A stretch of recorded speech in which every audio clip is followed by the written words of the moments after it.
Tapi mohon izin untuk hari ini bukan kita, mungkin sertifikatnya sudah keluar bagi Bapak dan Ibu, tapi kita setidaknya adalah mengulang-ulang kembali pembelajaran kita. Baik Bapak Ibu, materi kita pada hari ini adalah budaya positif. Yang mana tahu kita budaya positif? Ya. Sebagaimana Ki Hajar Dewantara mengatakan kepada kita dalam filosofinya Guru Handayani, yaitu moto pendidikan kita yang artinya memberikan contoh tauladan kehidupan, di belakang memberikan dukungan, dan memberikan binaan. Jadi Bapak Ibu, kita sebagai seorang pendidik, kita tahu dulu apa tujuan pendidikan kita. Sebagaimana disampaikan oleh Ki Hajar Dewantara, tujuan pendidikan kita adalah untuk kita sebagai pendidik dan teman, supaya kita berkembang sesuai dengan tujuan yang kita hadapi. Yang pertama adalah menuntun. Menuntun di sini artinya adalah kita melihat perkembangan tumbuh kembang anak didik kita menjadi anak didik yang berkarakter, berbudaya dan sebagainya. Kodrat alam yang kita maksud di sini adalah siswa kita tahu siswa kita adalah siswa yang unik. Bagi mereka banyak perbedaan, masing-masing mereka itu mempunyai kelebihan, bakat dan minat. Kemudian siswa kita juga mengajar sesuai dengan kodrat zaman, yang artinya kita menyesuaikan dengan keadaan teknologi saat ini. Makanya anak-anak kita pada hari ini kita tidak bisa melepaskan kita dari dunia digital saat ini. Jadi kita seorang guru, kita harus bisa mengupgrade ilmu pengetahuan kita sesuai dengan kodrat zaman. Kalau tidak, kita akan tertinggal dari pendidikan yang saat ini. Baik Bapak Ibu, untuk mewujudkan itu semua, tujuan pendidikan kita ini adalah kita bisa budayakan budaya positif. Apa itu budaya positif? Dan menanamkan nilai-nilai, kebiasaan-kebiasaan baik di sekolah agar murid kita berkembang menjadi pribadi yang kritis, penuh hormat dan bertanggung jawab sesuai dengan prinsip pelajaran Pancasila. Ini Bapak Ibu, ini sudah kita lakukan semuanya. Namun sebagiannya perlu kita kembali berdiskusi, membudayakan kembali budaya positif. Contoh budaya positif di sekolah kita, atau yang telah kita lakukan bersalaman dengan guru di pagi hari, kemudian bersikap sopan dan minta izin pada guru bila akan masuk atau keluar kelas pada saat pembelajaran, kemudian sebagai untuk menghargai diri orang lain, melaksanakan jabatan rutin membersihkan sekolah gotong royong, kemudian tepat waktu tiba di sekolah dan masuk kelas untuk mengikuti proses belajar mengajar.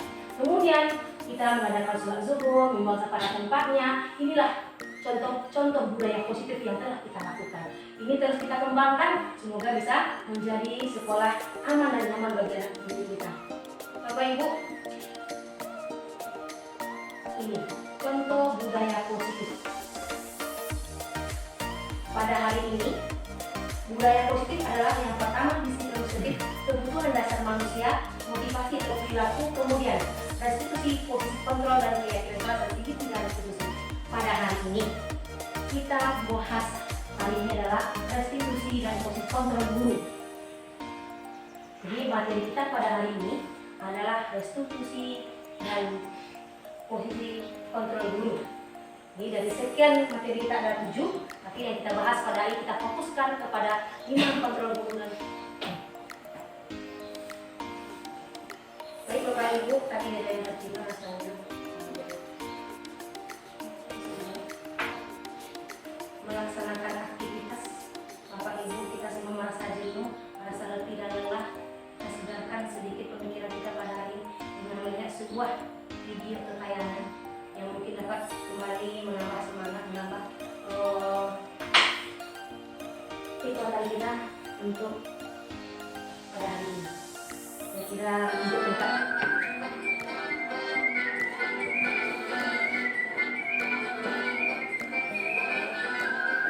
Ya, kita coba gambar. Kira-kira Bapak Ibu ini gambar apa? Ini ya, ini semua kita sepakat dengan ini? Tak.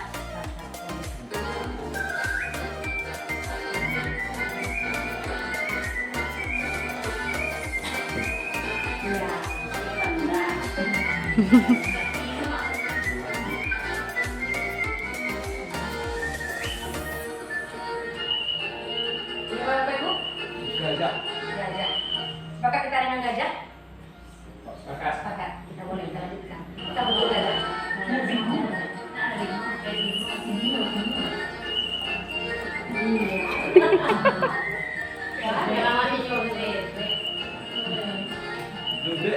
laki-laki?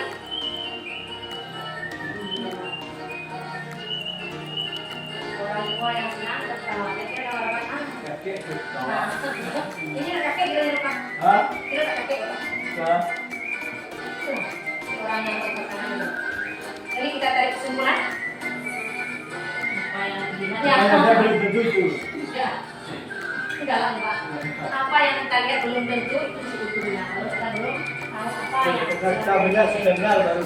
kita harus penggal baru. Semoga dapat juga menjelaskan kata kita pada hari ini. Pak.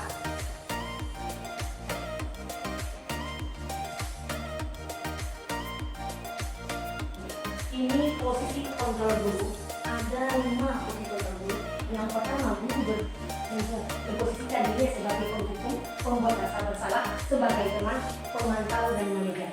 Bagaimana pula kita mempraktekkan posisi diri kita sebagai guru, sebagai pendukung, sebagai pembuat masalah, teman dan pemantau dan manajer sebaik. Seterusnya, jadi ini ada 5. Jadi pemantau, pendukung, pembuat masalah bersalah, teman dan pemantau, inilah posisi guru yang sering kita jalankan. Namun kita perlu perbaharui kembali ilmu kita perbaharui kembali cara kita. Mungkin ada yang telah kita praktekkan tapi belum sesuai dengan caranya masing-masing. Di sini kita ambil dulu posisi yang pertama adalah posisi pendukung. Seorang posisi guru yang berada pada posisi pendukung bisa menggunakan hukuman fisik maupun verbal. Orang-orang yang dalam posisi pendukung senantiasa mengatakan bahwa sekolah memerlukan sistem alat untuk dapat menekan murid lebih dalam lagi. Jadi Bapak Ibu, ini posisi sebagai pendukung. Contohnya adalah guru yang menerapkan posisi pendukung akan berkata, patuhilah aturan sekolah.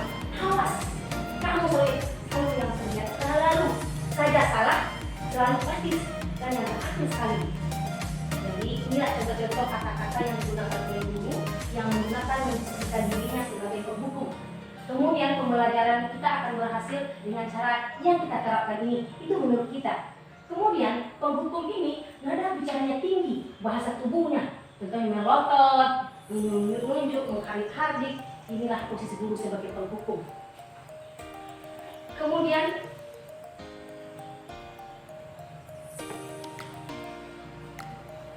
kita merasakan, dulu pernah kita waktu kita di SD kita pernah merasakan suatu pengalaman ketika guru kita berposisi pada sebuah pendukung, pasti nama teringatnya bagi kita. Bukan begitu Bapak Ibu? Ya, pada waktu SD saya pun punya pengalaman seperti itu. Waktu kita guru di SD kita melakukan, mereka memposisikan dia sebagai pendukung, lama bagi kita ingatnya. Jadi bagaimana perasaan murid kita setelah kita berkata kasar, melotot, menunjuknya.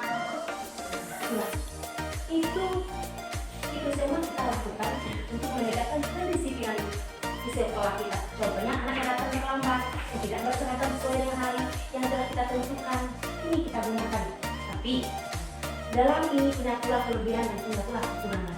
Kelebihannya adalah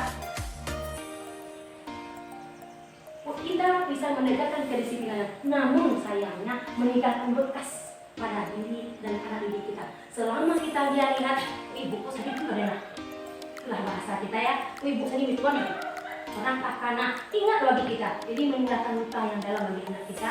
Jadi ini pada 5 posisi kontrol tadi, posisi pendukung terletak pada level yang terendah. Pada berapa? Level yang terendah. Posisi pendukung pada level yang terendah. Lanjut.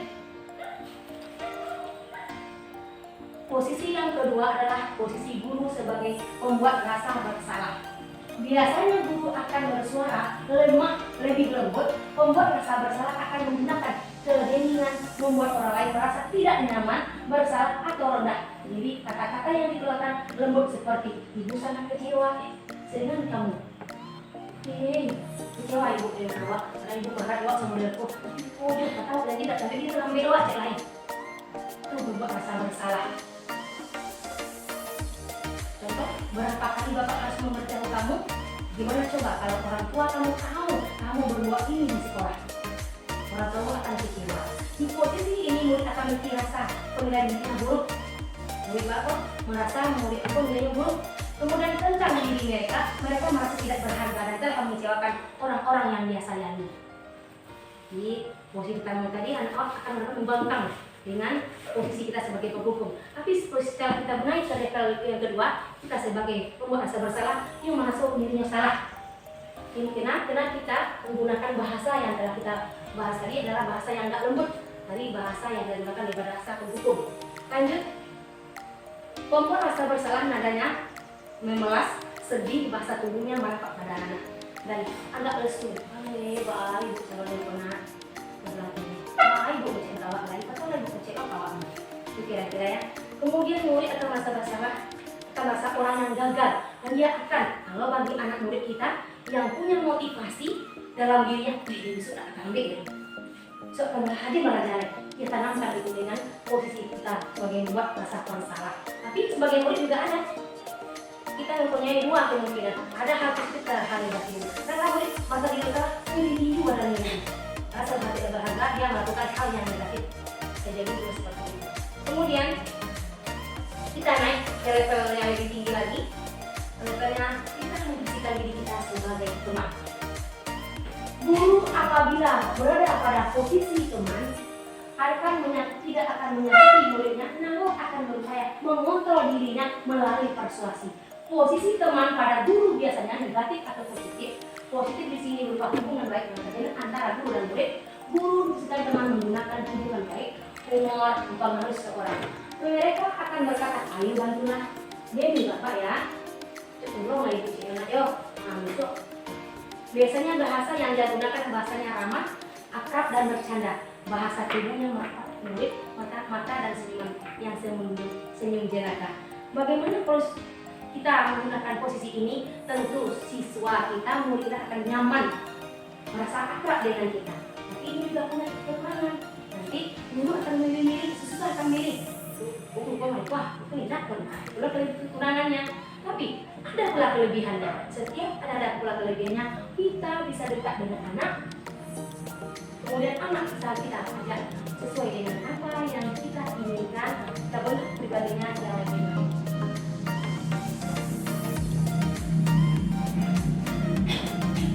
Posisi yang terakhir, posisi keempat naik lagi dari posisi sebagai teman adalah posisi pemantau. Memantau berarti mengawas. Pada suatu saat kita mengawas, kita bertanggung jawab atas perilaku orang-orang yang diawasi. Posisi pemantau berdasarkan peraturan dan konsekuensi. Contoh, kalau lagi 2 kali lewat hadir dalam kegiatan pesantren Ramadan kemarin, kita beri anak denda 1 buah buku. Kemudian kita berdasarkan ada anak kita sudah hadir di 12 hari tidak hadir. Kemudian berdasarkan catatan ibu, nah berarti kamu sudah 12 hari tidak hadir ke sekolah. Berdasarkan data itu kita berikan kepada anak dan anak tahu konsekuensi yang kita buat. Apabila tidak hadir selama 3 hari, namun kita akan berikan hukuman.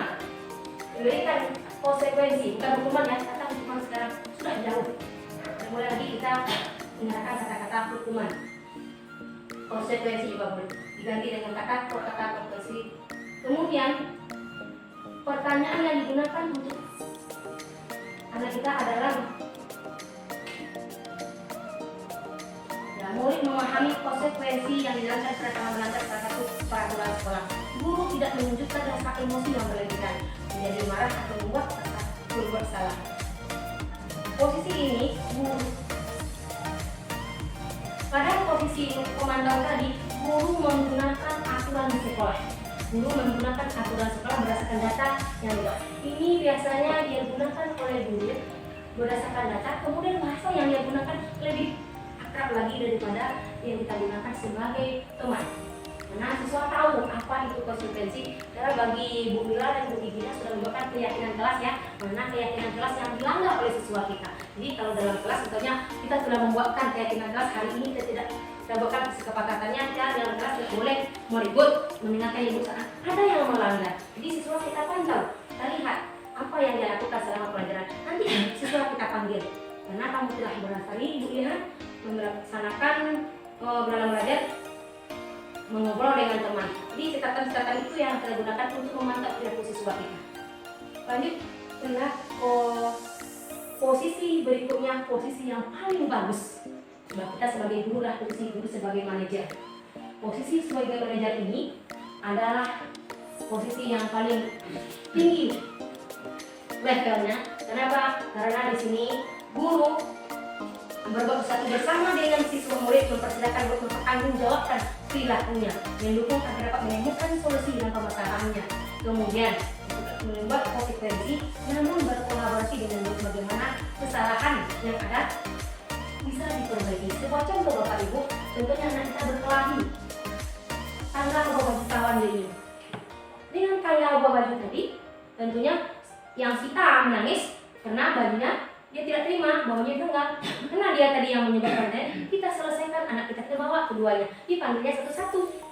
Setelah itu baru kita minta kepada mereka, kalau tahu kok tadi masalah mana, masalah apa tadi. Nah kemudian ini bakal suruh mulai baju si A tadi bisa dipakai ini. Wah lem saya bu, saya udah berikan wah lem. Oke, kalau di lem lah mata anak, ada bu. Nah, bu lagi solusinya tadi, menjahit ya. Dia ada pandai kali bu. Bisa enak. Jadi kalau itu kita membersihkan dia sebagai manajer, jadi itu bu aja menjahit di. Jadi anak bisa mempertanggungjawabkan kesalahannya, kemudian dia merasa bersalah, kemudian cara anak menyelesaikan masalahnya ini dia tahu menyadari kesalahannya, kemudian anak kita mau mempertanggungjawabkannya. Setelah dia selesai menjahit baju, kemudian mereka kita pertemukan kembali dan mereka berteman seperti biasanya. Keluar ketua yang kurang bagus dinilai bu. Itulah posisi guru yang terbaik yang bisa kita pelajari bersama. Jadi posisi 5 kontrol guru ini yang harus kita bisa pahami step by step kita belajar. Ini sekarang kita refleksi diri kita pada level berapa yang sudah kita lakukan? Pada level apakah yang sudah kita lakukan? Kita refleksi diri kita masing-masing. Nah, level mana yang sering kita lakukan? Penghukum kah? Teman kah? Merasa bersalah kah? Bersalah dia, Penghukum kah? Ya, penghukum, pembuat rasa bersalah, teman, pemantau atau manajer. Dari kelima posisi ini yang level terendah adalah sebagai penghukum, karena meninggalkan bukti kekerasan mental dan kekerasan verbal yang kita keluarkan kepada guru kita. Yang terbaiknya adalah manajer. Jadi sama-sama kita perbaiki dan refleksi diri kita pada hari ini, kita pada posisi mana.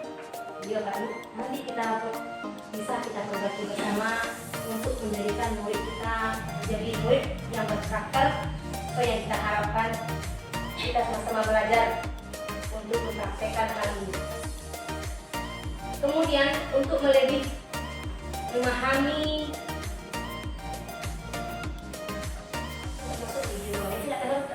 video ini, dimengerti, kita saksikan video berikut.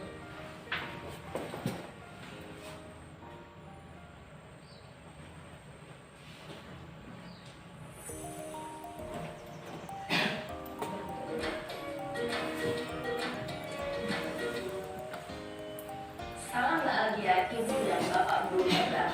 Dalam penerapan disiplin positif restitusi, salah satu program yang dikembangkan adalah 5 posisi kontrol. 5 posisi kontrol dalam restitusi adalah proses perjalanan seorang pendidik agar dapat mengenali dirinya. Pada video kali ini, kita akan membahas tentang 5 posisi kontrol yang dikembangkan oleh Diane Gosser dan contoh penerapannya.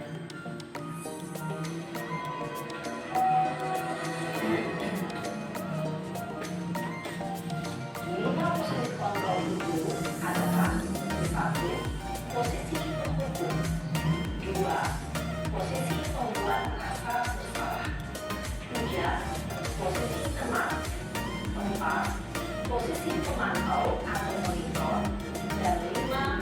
Posisi manajer. Untuk lebih memahami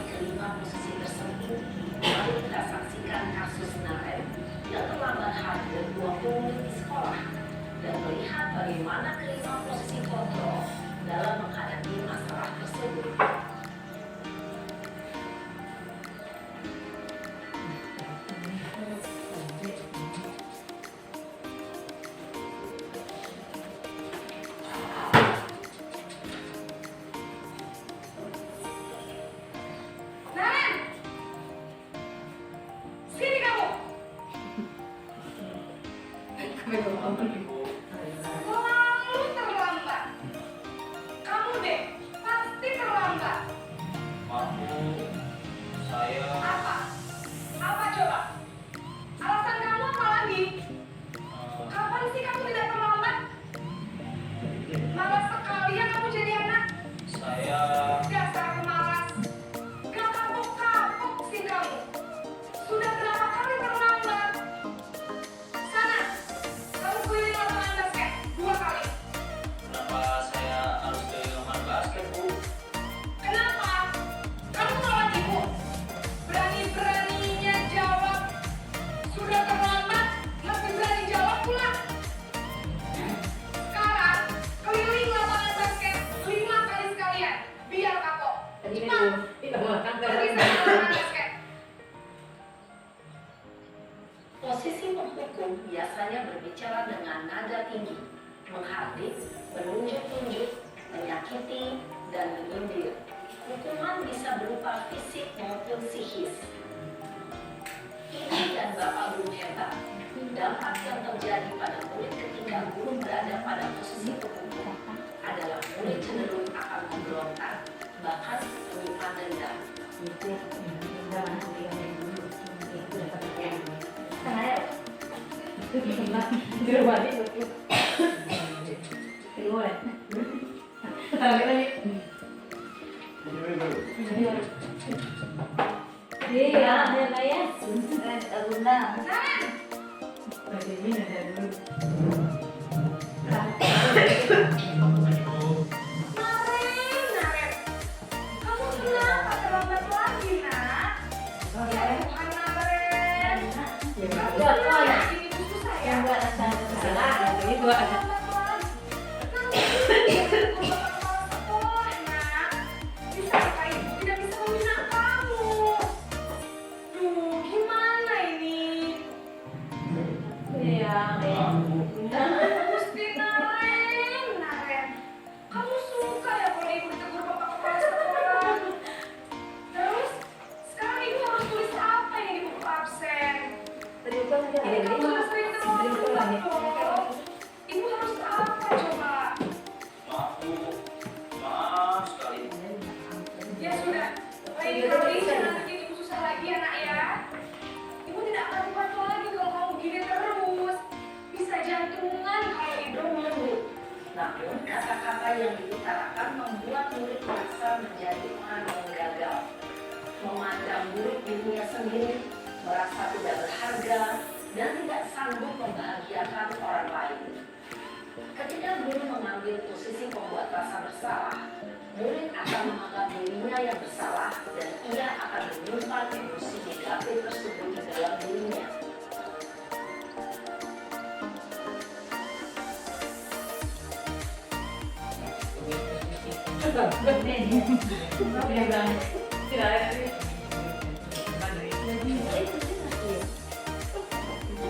Naren, Ibu santai.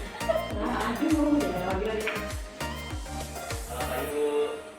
wah, sudah jam berapa ini nak? Berapa lagi ya sayang? Nyalakan ibu kamu. Kamu bukannya anak yang larinya paling kencang. Kok terlambat sih? Iya, Bu. Saya memang terlambat bangun tadi.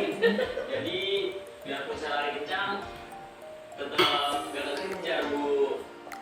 Ya sudah sana, nanti lain kali larinya lebih kenceng lagi ya. Biar gak terlambat lagi. Bikin seneng ibu. Demi ibu. Bisa kan? Bisa lah, Bu. Ibu beresin urusan absen kamu. Kamu ini ada-ada saja.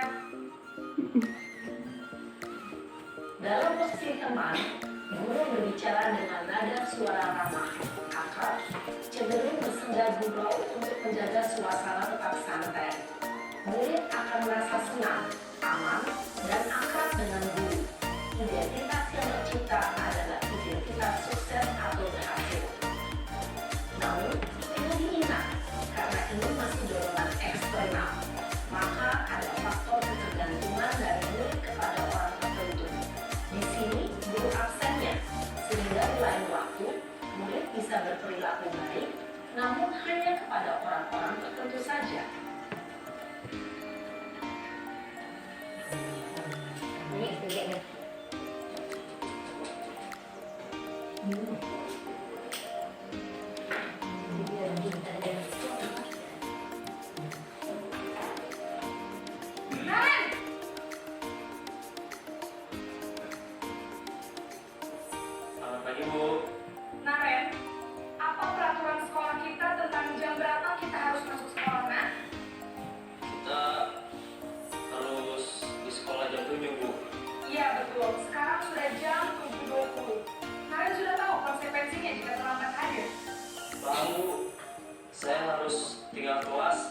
masuk jam istirahat selama 20 menit.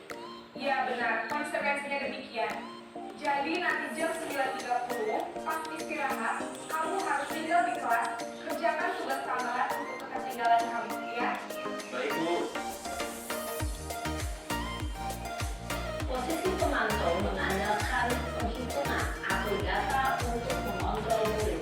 Guru mengarahkan murid berdasarkan peraturan dan konsekuensi.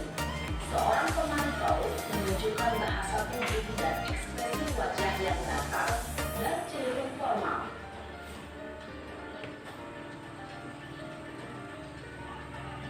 Ini level tertinggi. Nah, kesabaran gue yang luar biasa. Ini ya. Adiknya kayak semua. Ayah juga. Iya. Wah, iya ya gitu. Ibu baju itu nah.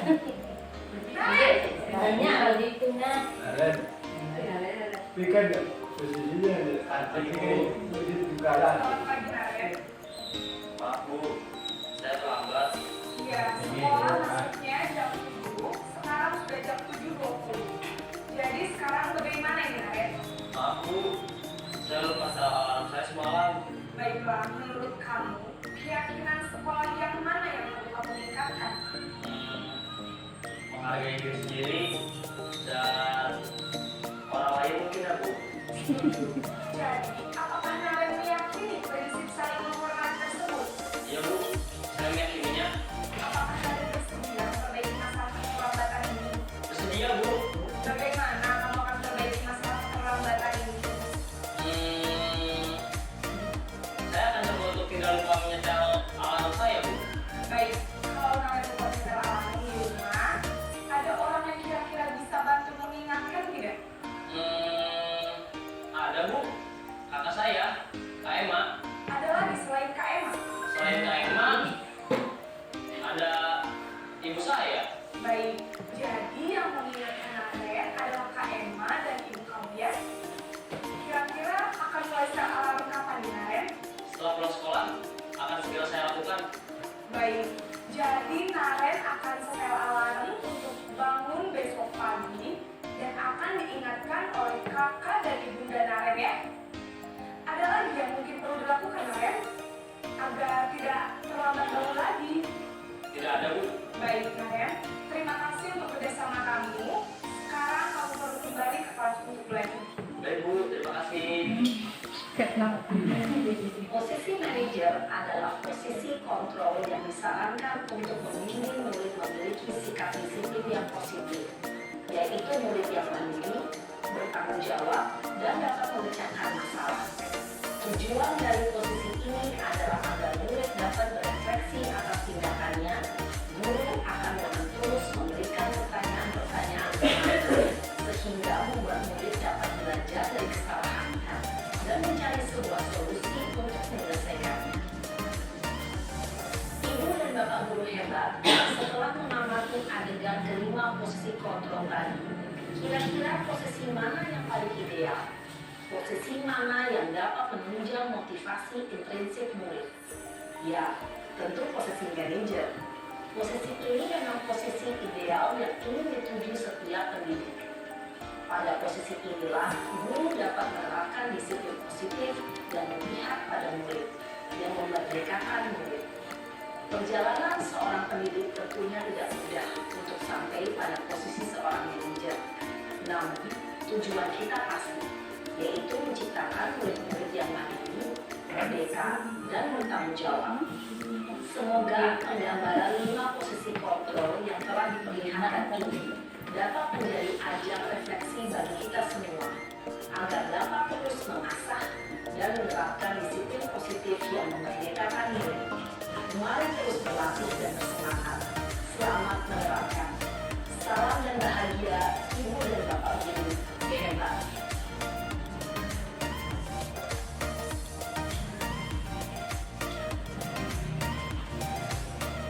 Baik Bapak Ibu semuanya, itulah tadi video yang disaksikan bahwasanya kita berada pada 5 posisi kontrol dulu yang harus kita terapkan dan berupaya meningkatkan level 1 sampai dengan 5.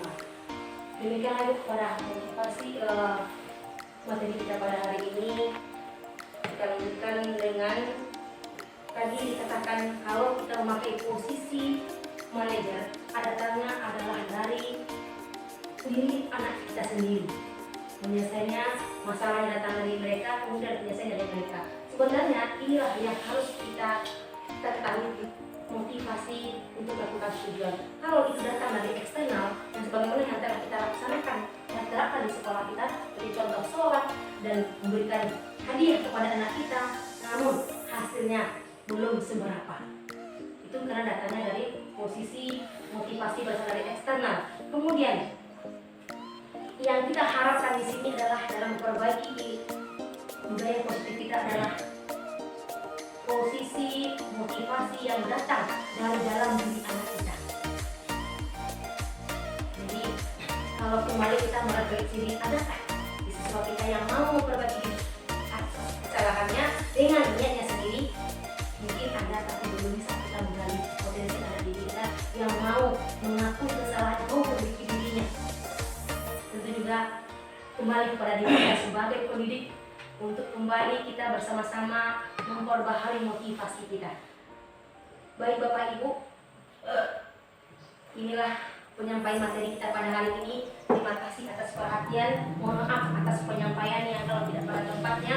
Semoga apa yang kita pelajari pada hari ini dapat kita bersama bersama untuk memperbaiki masa depan anak kita. Terima kasih. Assalamualaikum warahmatullahi wabarakatuh.